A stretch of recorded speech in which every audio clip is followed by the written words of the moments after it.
बिस्मिल्लाहिर्रहमानिर्रहीम अस्सलाम वालेकुम। प्यारे दोस्तों, आज की जो फार्मा प्रोडक्ट आपसे डिस्कस करने जा रहा हूँ वो है विनोरेन SR100।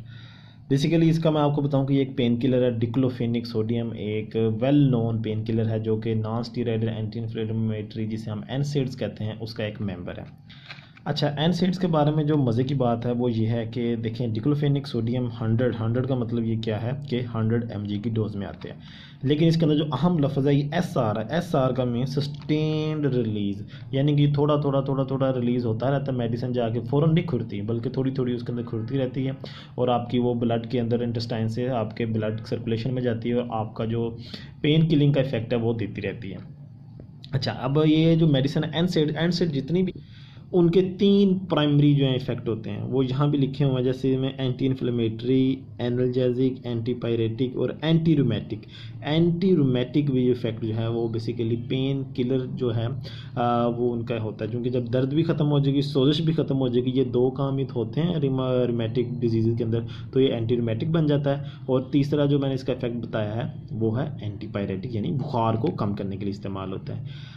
डिक्लोफेनिक सोडियम जिस तरह बाकी एनसेड्स हैं उनके साइड इफ़ेक्ट्स की अगर मैं बात करने लगा हूँ तो इसका भी जो है दो मेन साइड इफ़ेक्ट हैं। एक स्टोमिक होता है, स्टोमिक के अल्सर होते हैं। सेकंड जो है वो नेफ्रोपैथी होती है, यानी गुर्दों का जो फंक्शन है वो पुअर हो जाता है।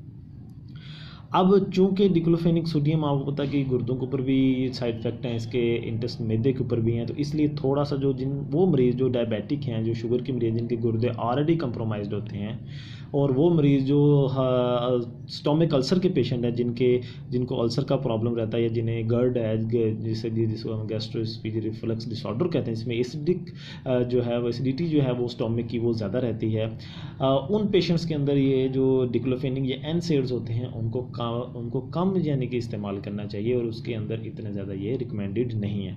बल्कि उसकी जगह आप पैरासीटामोल इस्तेमाल करें, जिसे हम पेनाडोल कहते हैं, और या कुछ जिसको सेंट्रली एक्टिंग हम जिसे पेन किलर कहते हैं, इस तरह से जिसमें टोनोफ्लेक्स आ जाती है जिसमें, ठीक है, वो आप इस्तेमाल कर, जैसा ट्रेमाल है, ये सेंट्री एक्टिंग मेडिसिन के अंदर इस्तेमाल होते हैं। तो बाकी इसके प्यारे दोस्तों, मैंने आपको बताया कि लंबे चौड़े साइड इफ़ेक्ट नहीं है। सिर्फ ये जो मेन साइड इफ़ेक्ट हैं ये दो हैं, लेकिन ये काफ़ी सीरियस हैं।